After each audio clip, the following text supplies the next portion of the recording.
떡을 먹으면서 제 친구 목사님, 아는 동료 목사님 생각이 났어요. 동료 목사님이 그러니까 어릴 때부터 아무도 교회를 안 나오는데 혼자만 교회를 나간 거예요. 이제 점점 크면서 초등학교, 중학교, 고등학교, 청년부 가는데 집에서 맨날 들은 얘기가 그래. 야, 교회를 나가면 떡을 주냐, 밥을 주냐. 하여튼 그 얘기만 너무 많이 들어가지고 목사가 된 다음에 그게 한이 맺혀가지고요. 그 동료 목사님 교회에서는 매일같이 밥하고 떡을 준답니다. 교회는 넉넉한 곳이고 맛있는 곳이고 배부른 곳이다라고 목사님은 그런 얘기를 해요. 그래서 성도들이 교회에 오면은 배가 터지게 먹고 가야 된다는 거예요. 아이들도 마찬가지예요. 교회가 아이들에게 어떤 곳이어야 될까요? 재밌는 곳이어야 돼요. 어릴 때는 맛있는 곳이어야 돼요. 여러분들 주일학교 부서에서요 간식 줄 때 허접한 거 주지 마세요.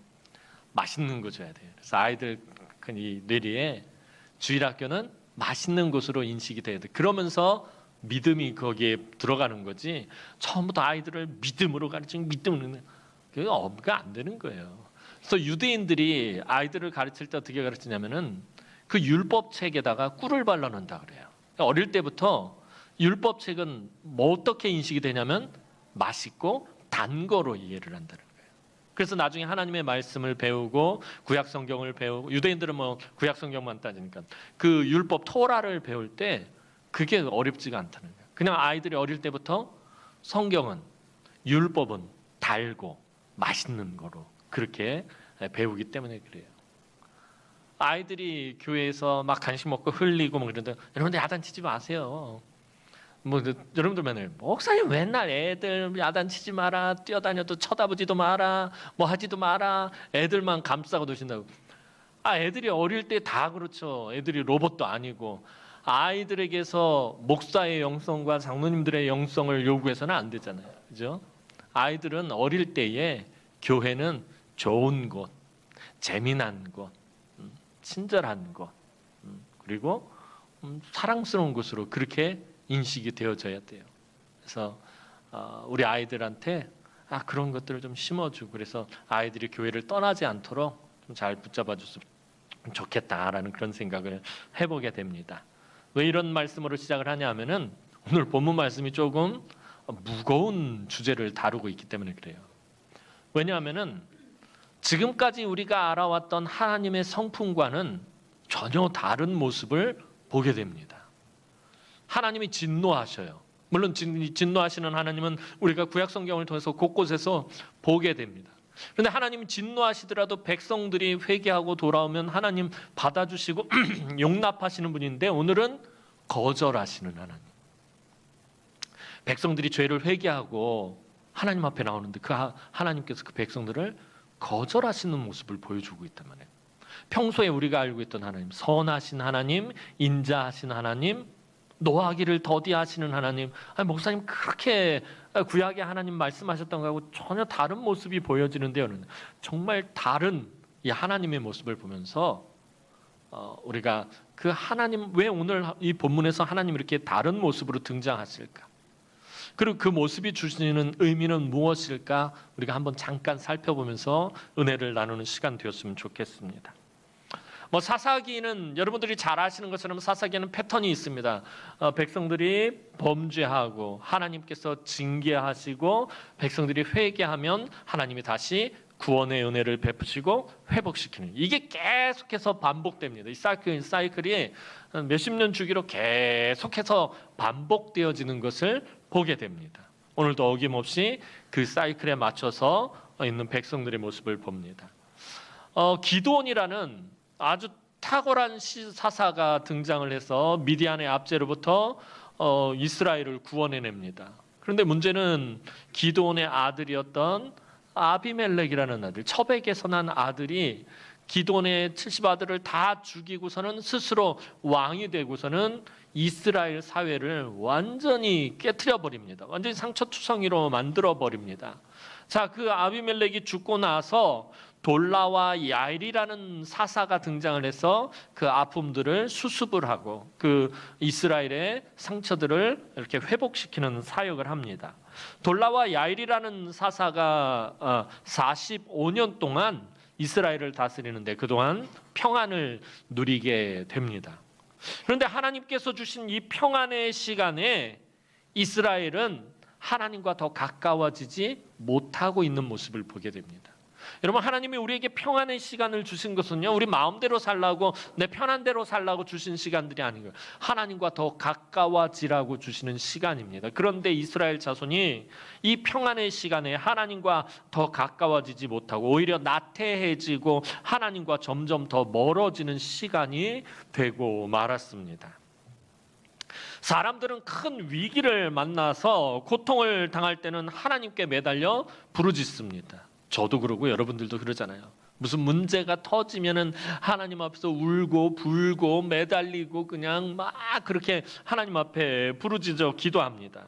그래서 하나님께서 불쌍히 여기시고 은혜를 베푸시면 언제 그랬냐는 듯이 하나님을 금세 잊어버리고 우리가 또 우리의 마음대로 그렇게 그 길을 가는 것을 보게 돼. 또 때로는 죄를 짓기도 하고요.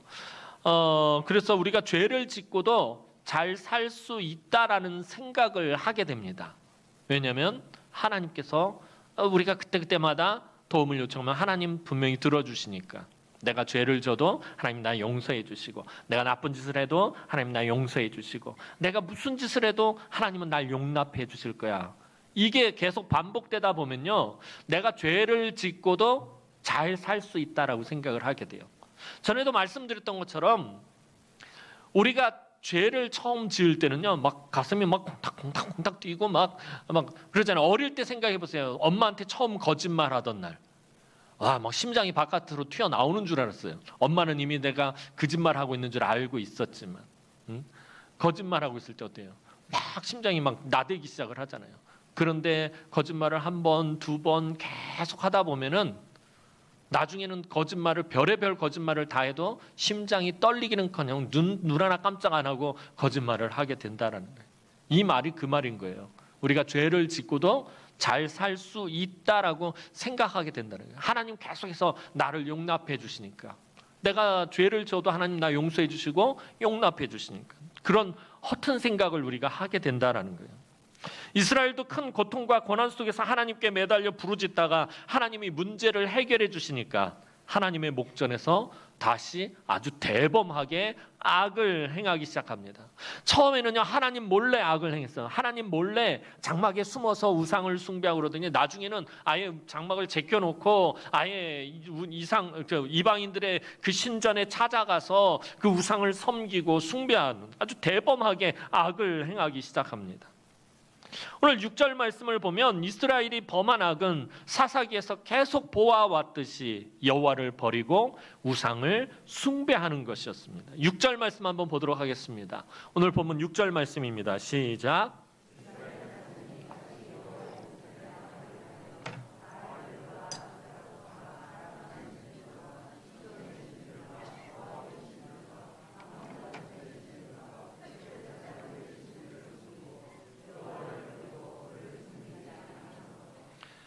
자, 이스라엘 자손들이 얼마나 대범한지 아주 버라이어티하죠.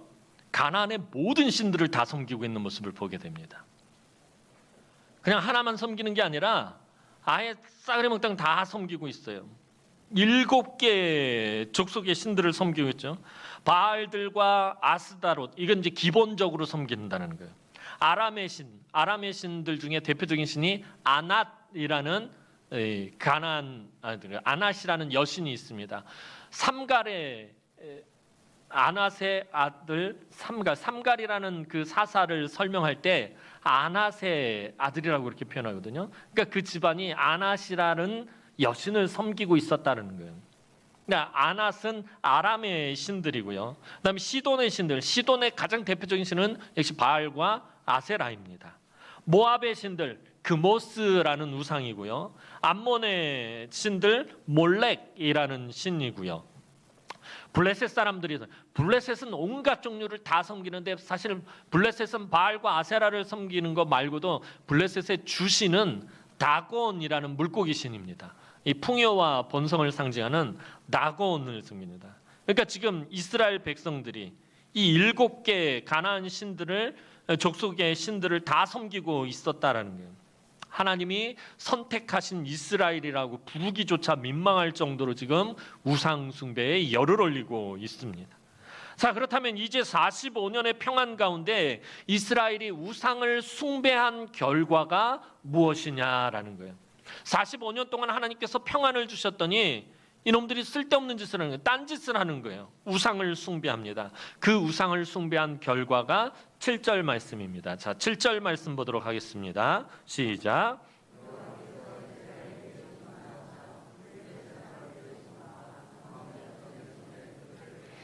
자, 여호와께서 이스라엘에게 진노하사 블레셋 사람들과 암몬 자손에게 파셨다라고 성경은 말하고 있어요.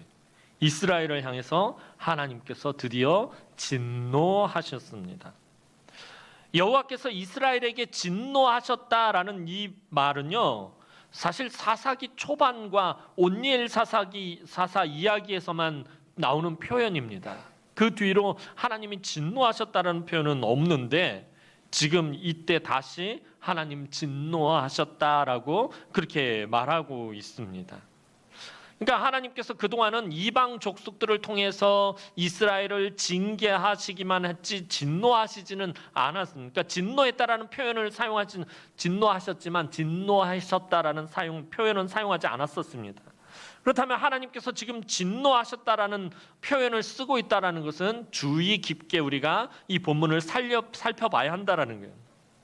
하나님은 이스라엘의 반복적이며 고질병과 같은 우상 숭배의 염증을 느끼셨고 이제는 진노하실 지경에 이르셨는데 그 진노가 어느 정도냐면 이스라엘 자손들을 이방인들 손에 파실 정도이다. 팔아버리셨다라는 거예요. 이거 되게 강력한 센 표현인 것입니다. 원래 하나님께서 이스라엘 자손에게 사용하셨던 표현은 내가 너희를 애굽에서 구속하여 냈고라고 하거든요. 구속하다라는 말이 뭐예요? 값을 치르고 샀다라는 거예요. 그러니까 이 구속하다라는 표현이 언제 사용하냐면은 노예 시장에 가가지고 노예를 살 때 그 노예의 값을 치르고 그 노예를 데리고 왔습니다. 이때 쓰는 말이 이 구속하다라는 말이 거기서 파생된 말이에요. 그러니까 하나님께서 애굽에서 너희를 구속했다라는 말은 너희의 값을 주고 내가 너희를 사왔다라는 거예요. 내 소유로 삼았다는 거예요. 원래는 내 소유가 아니었는데 내가 정당한 값을 지불하고 내가 사왔다. 그러니까 너희는 내 소유다라는 표현이 이 구속하다라는 표현이에요. 그런데 오늘 하나님께서 뭐라고 표현하고 있어요? 파셨다라고 해요. 정당한 값을 지불하고 사왔는데 하나님께서 도로 팔아버리셨다라는 거예요. 그러니까 하나님 얼마나 지금 진노하셨는지 그것을 표현하고 계시는 거예요. 이스라엘의 우상 숭배와 하나님의 진노하심으로 이스라엘은 큰 고통을 당하게 되었습니다. 암몬과 블레셋의 학대는 18년 동안이나 계속되었습니다. 특별히 암몬 자손은 요단강을 건너와서 유다와 베냐민과 에브라임 족속을 치기 시작했습니다. 자, 유다와 베냐민과 에브라임 이 세 개 지파는 굉장히 상징성 있는 지파입니다. 유다는요, 이 영적인 장자권을 가지고 있고 실질적으로 나중에 이 이스라엘 왕국을 세우는 지파이고요. 베냐민은 첫 번째 왕을 배출한 지파이고요. 에브라임은 요셉 지파의 후손으로서 사실 실질적인 장자권을 행사하고 있는 지파였고요. 가장 강력한 그런 번성한 지파가 바로 에브라임 지파입니다. 그러니까 유다와 베냐민과 에브라임은 이스라엘 12개 지파 중에 가장 상징적인 상징성을 가지고 있는 지파들이 완전히 박살이 나버렸다라는 것입니다. 이 학대하다라는 말이 히브리어 원전의 의미가 뭐냐 하면 깨뜨리다, 부서뜨려버리다예요. 그러니까 이방 족속이 지금 암몬 족속과 블레셋 족속이 유다와 베냐민과 에브라임 지파를 어떻게 했다는 거예요? 깨뜨려버렸다니, 아주 부셔버렸다라는 거예요. 그렇게 고통을 주었다라는 것입니다. 9절 말씀 한번 보도록 하겠습니다. 9절 말씀입니다. 시작.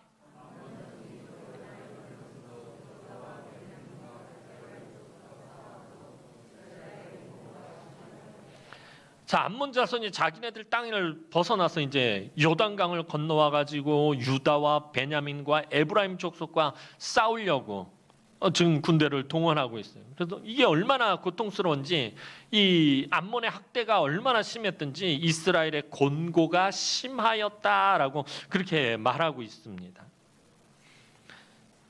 이스라엘은 곤고가 심해지자 이제 어떻게 하냐면 하나님께 부르짖기 시작을 합니다. 그냥 부르짖은 것이 아니라 이번에는 분명하게 자기들의 죄를 고백하기까지 합니다.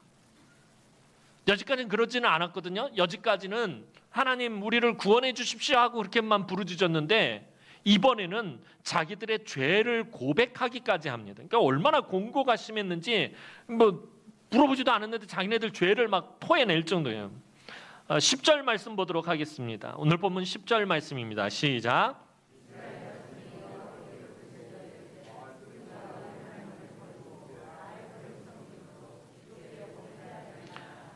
자, 자기네들의 죄를 고백하죠. 죄가 뭐예요? 하나님을 버리고 바알들을 섬김으로 주께 범죄했습니다. 하나님 우리가 이래서 지금 곤고함이 심합니다라고 이렇게 부르짖고 있습니다. 그런데 그럼에도 불구하고 하나님은 이스라엘의 부르짖음을 듣고 반응을 보이시기는커녕 오히려 거절하시는 모습을 보게 됩니다. 하나님의 진노하신 목소리는 14절에서 아주 극명하게 나타납니다. 14절 말씀 보도록 하겠습니다. 14절입니다. 시작.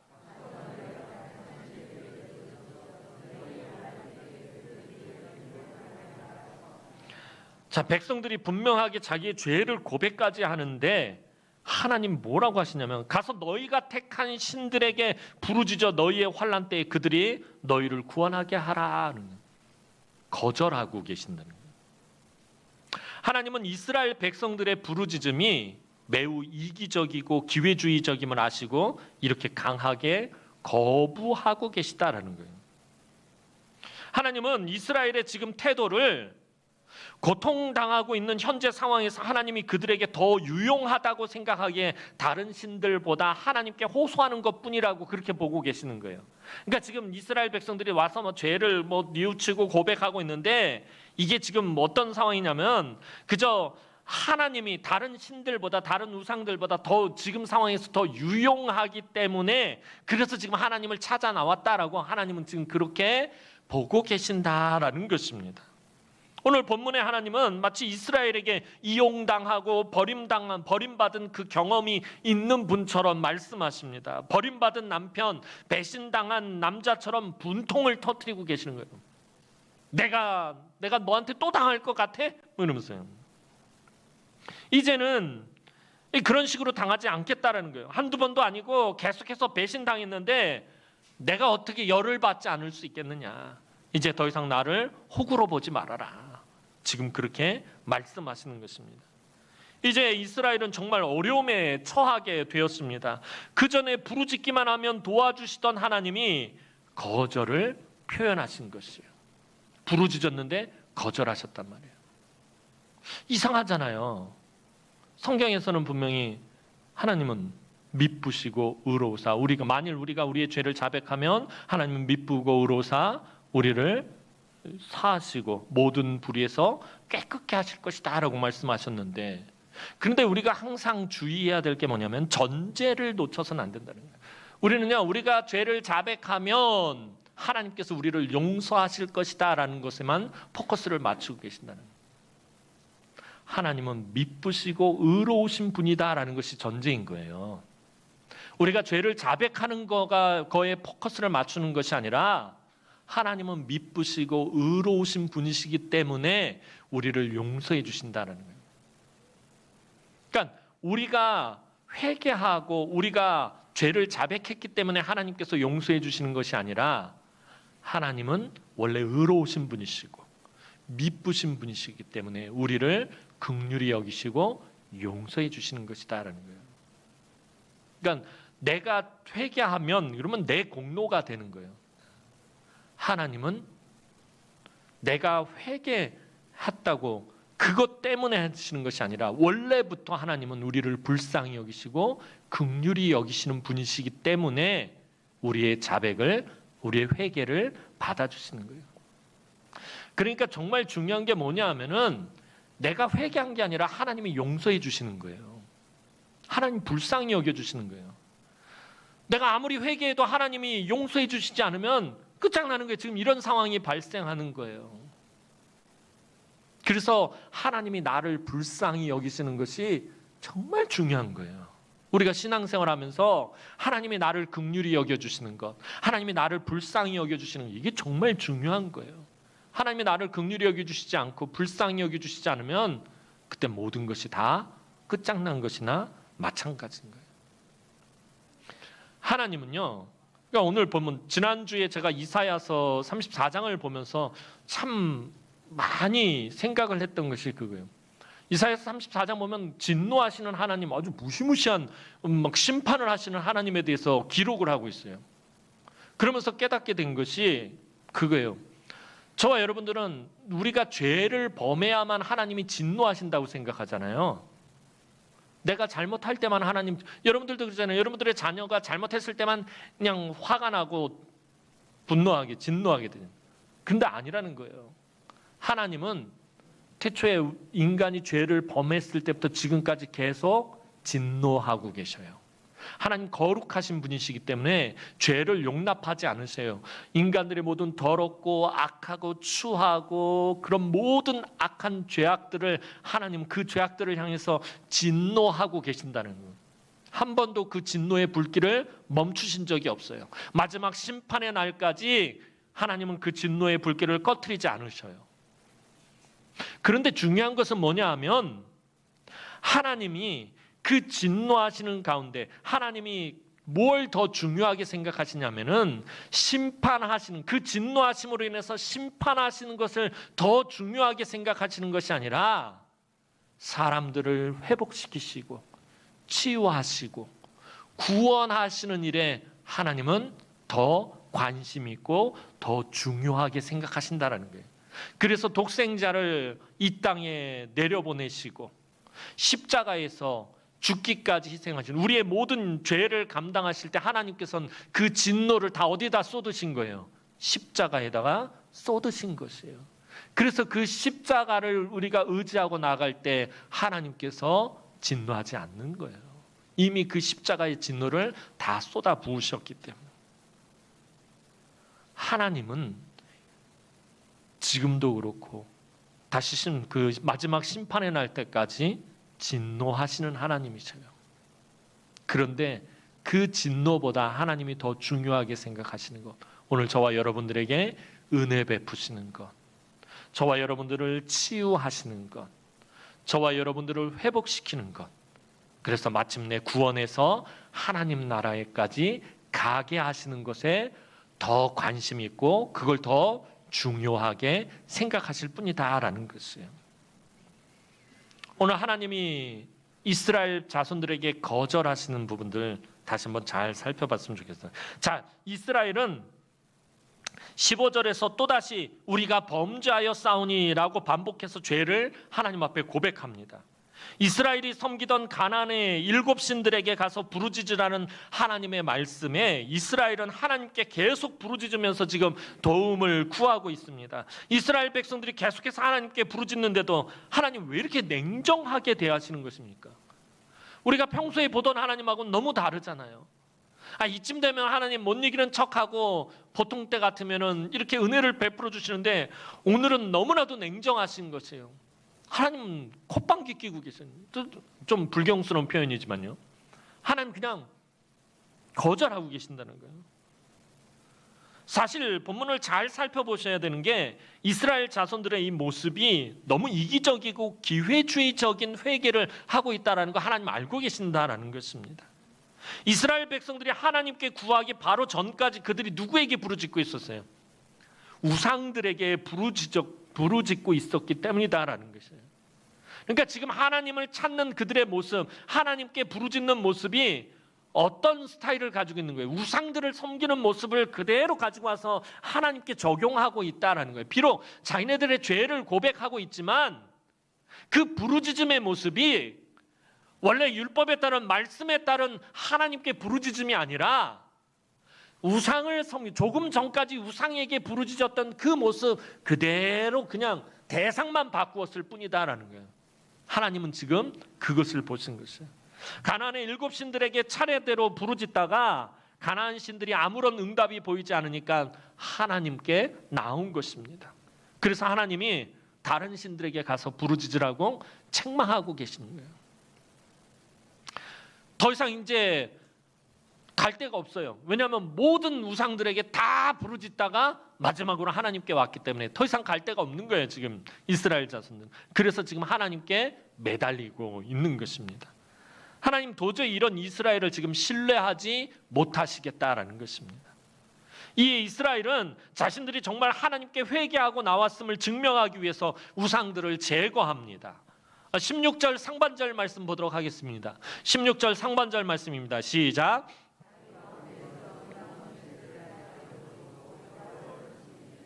자, 자기 가운데서 이방 신들을 제하여 버리고 여호와를 섬기매. 자, 그러자 이번에는 하나님께서 근심하십니다. 16절 하반절 말씀 보도록 하겠습니다. 16절 하반절 말씀입니다. 시작.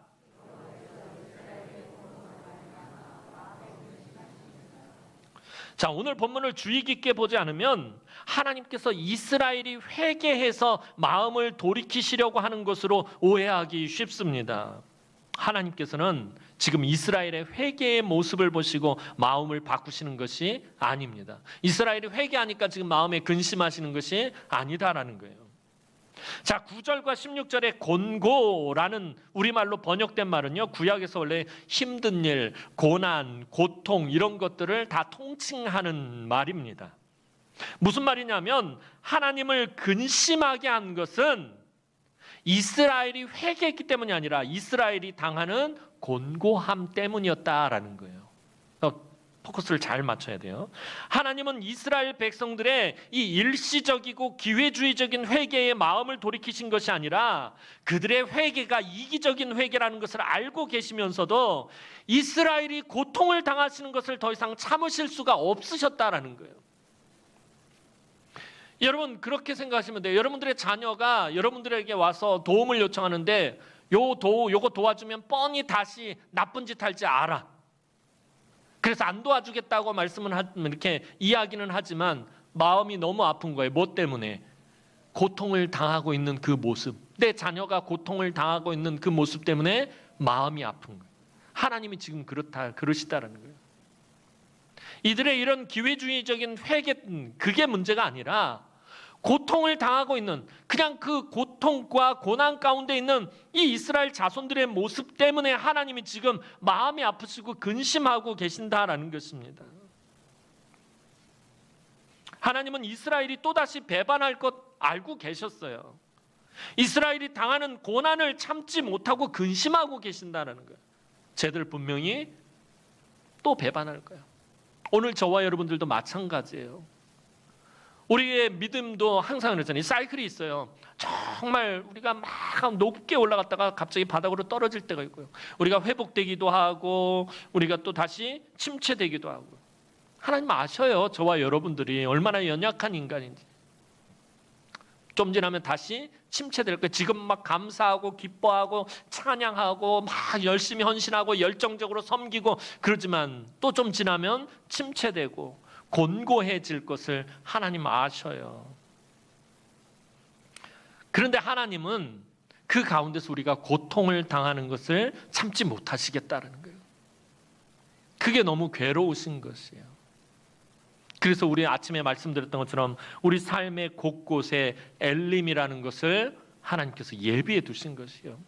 푸른 풀밭과 쉴만한 물가를 곳곳에 예비해 두신 것이에요. 우리를 그곳으로 인도하시는 거예요.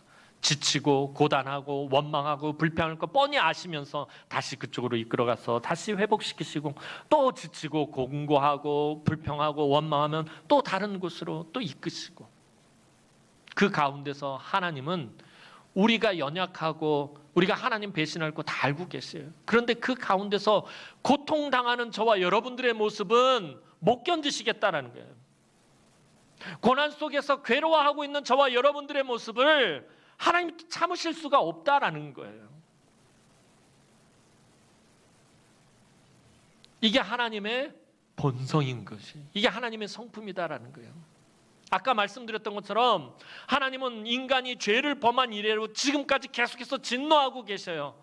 그런데 그 죄로 인해서 고통을 당하고 있는 인간들의 모습을 보시면 마음이 너무 아프신 거예요. 참으실 수가 없는 거예요. 그래서 독생자까지 이 땅에 보내실 수밖에 없으셨다라는 것이, 그게 하나님의 성품인 거예요. 어떻게 보면 참 안쓰럽다라는 생각이 듭니다. 참 불경스러운 표현인데 그런 생각이 들기도 합니다. 여기서 하나님께서 얼마나 갈등하고 계시는가 하는 것을 볼 수 있어요. 오늘 본문에서 보면 하나님께서 백성들이 하나님을 배반할 거 뻔히 아시니까 거절하시면서도 그들이 고통당하는 모습을 보니까 너무 마음이 아프신 거예요. 그 사이에서 하나님이 갈등하고 계셔요. 전능하신 하나님이 갈등하신다는 게 말이 됩니까? 말이 안 되는 거예요. 그럼에도 불구하고 말이 안 되는 일을 하고 계셔요. 백성들이 고통당하는 것만큼은 하나님도 어찌하시는 거예요? 참을 수가 없으신 거예요. 하나님은 이스라엘의 배반에 진노하셔서 그들의 이기적이고 일시적이며 진정성 없는 회개를 받아들일 수 없으셨습니다. 하나님은 이들의 회개가 오래가지 않을 것이라는 것 잘 알고 계셨습니다. 그래서 냉정하게 이스라엘의 부르짖음에 거절하셨지만 당신의 그 백성들의 고통과 괴로움과 신음하는 것을 더 이상은 볼 수가 없으셨던 것이에요. 왜냐하면 하나님은 백성들이 고난을 당할 때 그 백성들과 함께 고통을 당하시는 분이시기 때문입니다. 여러분, 자녀를 키워보셔서 아시잖아요.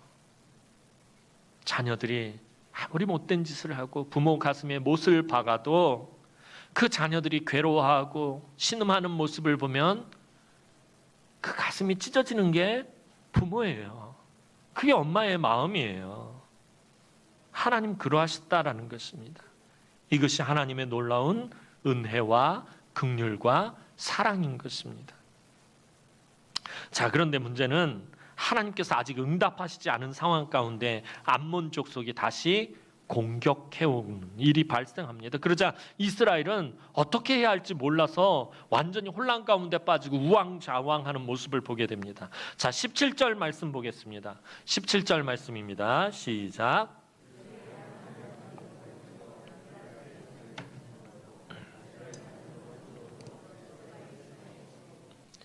자, 우리말 성경에는 암몬이 모이자 이스라엘도 함께 똑같이 모인 것으로 보이지만요, 실제는 그렇지가 않음을 봐야 합니다. 이 모이다라는 단어가 히브리어에서는 전혀 다른 의미를 가지고 있어요. 암몬 자손은 그들의 군대 우두머리가, 그러니까 그들의 왕이 무기를 들고 나오도록 불러서 모였다. 자, 우리가 이스라엘을 치러 가자, 다 모여! 그랬을 때 모인 것을 의미하고요. 그런데 이스라엘은 그게 아닌 거예요. 이스라엘은 어찌해야 할지 몰라서 우왕좌왕하며 그냥 모인 거예요. 상대방이 우리를 치기 위해서 모였으니까 뭐 어떻게 저걸 막아야 되나 하면서 그냥 대충 우왕좌왕하면서 모인 것입니다. 암몬 자손은 우두머리를 중심으로 전쟁을 하려는, 이스라엘을 치려고 하는 분명한 목적으로 모인 것이지만 이스라엘은 위기에 몰리자 그냥 이 사람 저 사람 무엇을 해야 할지 몰라서 모인 것입니다. 그러니까 모인 것 자체가 암몬과 이스라엘이 완전히 다른 것입니다. 이스라엘에 우두머리가 없었던 것은 아닙니다. 앞부분의 본문을 살펴보면 길르앗 30성읍을 30마리의 나귀를 타고 다스리던 야일의 30명의 아들이 다스리고 있었지만 그들은 아무것도 할 줄 모르는 무능한 자들이었다라는 것입니다. 그저 자기들이 누리고 있는 그 부귀만, 그것만 관심이 있었지 이 위기가 찾아왔을 때 무엇을 어떻게 해야 할지 전혀 알지 못하는 사람들이었습니다. 이런 상황 가운데서 하나님은 내가 너희를 다시는 구원하지 아니하리라 라고 말씀하시면서 돕기를 거절하시고 계신다라는 거예요. 물론 지금 하나님께서는 이스라엘이 당하는 고통 때문에 근심하고 계시는데, 하나님도 지금 너무 고통스러워하고 계시지만 즉각적으로 도움을 주시지는 않고 계시다라는 것입니다. 이스라엘이 지금 얼마나 허둥대고 있는지 18절 말씀 한번 보도록 하겠습니다. 18절 말씀입니다. 제가 읽어드릴게요. 누가 먼저 나가서 암몬 자손과 싸움을 시작하랴. 야, 네가 나갈래? 아니야. 그럼 네가 나갈래? 지금 이러고 있는 상황인 거예요. 서로 누가 나갈까만 놓고 고민하고 있는 것입니다. 싸움은 해야 되겠는데 누가 자기네들을 이끌어야 될지도 모르고 어떻게 해야 될지도 모르고 지금 그런 상황입니다. 이 상황은요, 사사기 1장 1절의 상황과 비슷합니다. 사사기 1장 1절에서도 우리 가운데 누가 먼저 올라가서 가나안 족속과 싸우리까라고 묻습니다. 지금 18절에서 누가 먼저 나가서 암몬 자손과 싸울까? 사사기 1장 1절하고 거의 비슷한데요. 상황이 전혀 달라요. 사사기 1장에서는 이스라엘이 믿음으로 하나가 되어서 가나안을 공격하며 어떻게 할 것인지 하나님께 묻고 있는 것이고, 오늘 본문에서는 혼란 가운데서 무엇을 해야 될지 알지 못해서 그냥 서로에게 묻고 있는 것입니다. 도무지 나가서 싸울 생각을 하지 못하고 있습니다. 이러한 이스라엘을 바라보시면서 하나님 또한 근심하고 계시는 것이에요. 이 모질이들, 뭐 하나 제대로 할 줄 모르는 이 모질이들 하면서 하나님 보시면서 근심하고 계시는 거예요. 사랑하는 성도 여러분, 오늘 하나님께서 근심하시는 이유가 무엇입니까? 왜 이스라엘은 그렇게 시행착오를 겪으면서도 근본적인 변화가 없느냐라는 것이에요.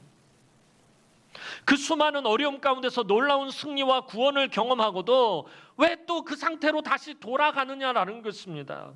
너희는 꼭 이렇게 바닥까지 떨어져야 하나님께 부르짖느냐라는 것입니다.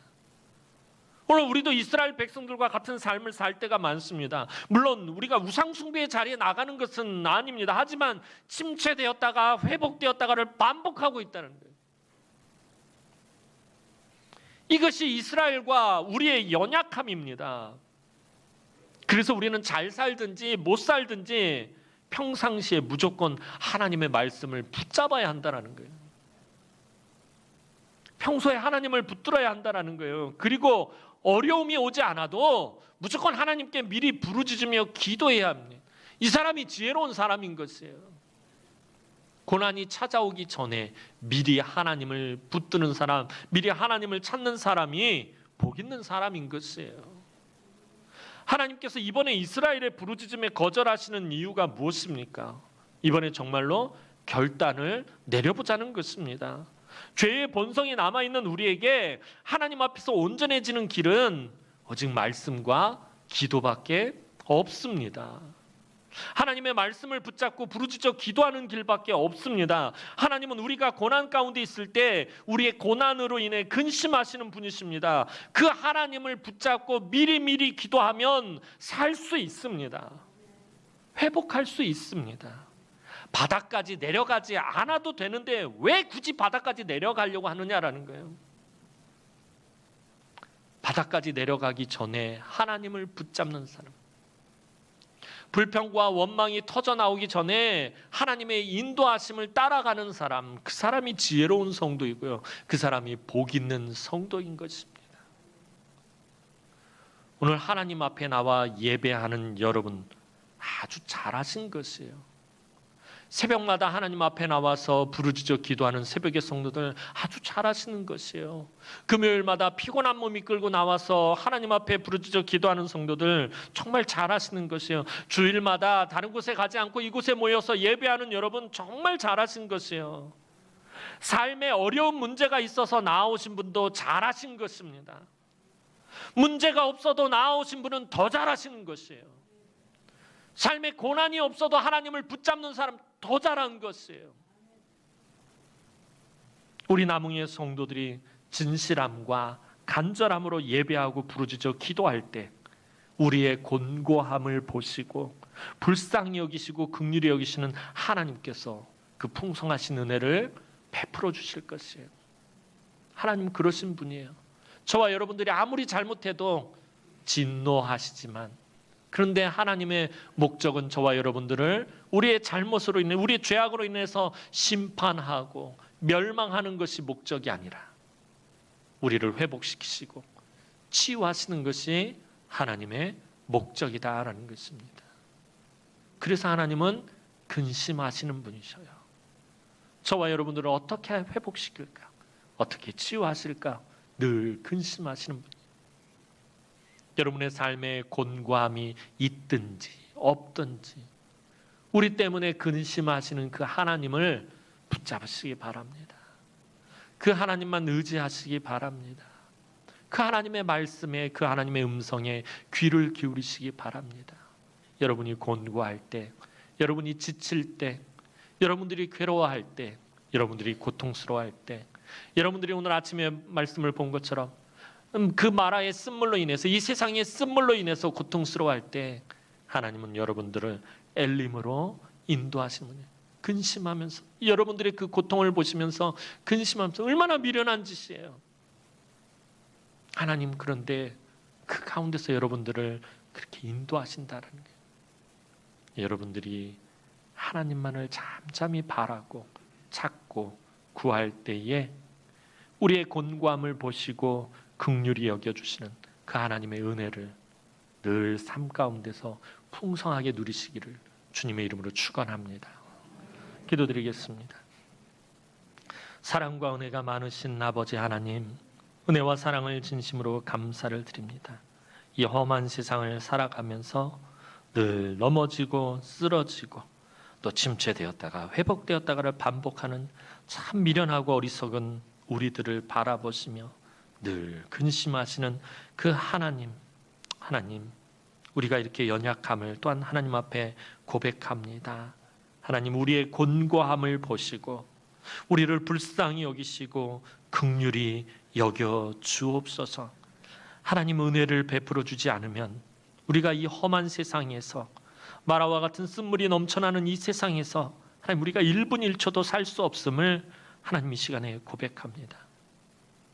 하나님, 정말 이 쓸데없는 자 왜 구속해 주시는지 우리가 알지 못하오나 하나님의 그 은혜를, 하나님의 그 긍휼히 여겨주심을 바라보며 하나님, 오늘도 하나님 앞에 간구하는 우리 남흥의 모든 권속들을 하나님께서 긍휼히 여기시고 은혜와 은총을 베풀어 주옵소서. 이 험한 세상을 살아가는 동안에 연약한 우리 성도들을 하나님 늘 붙들어 주시어서 하나님, 저 천국 가기까지 낙오하는 자가 없게 하시고 하나님, 곁길로 가는 자가 없게 하시고 하나님, 온전히 하나님 나라까지 이끌어 주옵소서. 또 한 주간을 하나님 이 세상에서 살아갑니다. 우리 성도들 전능하신 오른손으로 붙들어 주시고 능력의 장중에 붙들어 주시며 은혜 위에 은혜로 세워주셔서 우리 하나님과 함께 동행하는 또 한 주간이 되게 하여 주옵소서. 감사드렸고 예수님의 이름으로 기도하옵나이다. 아멘.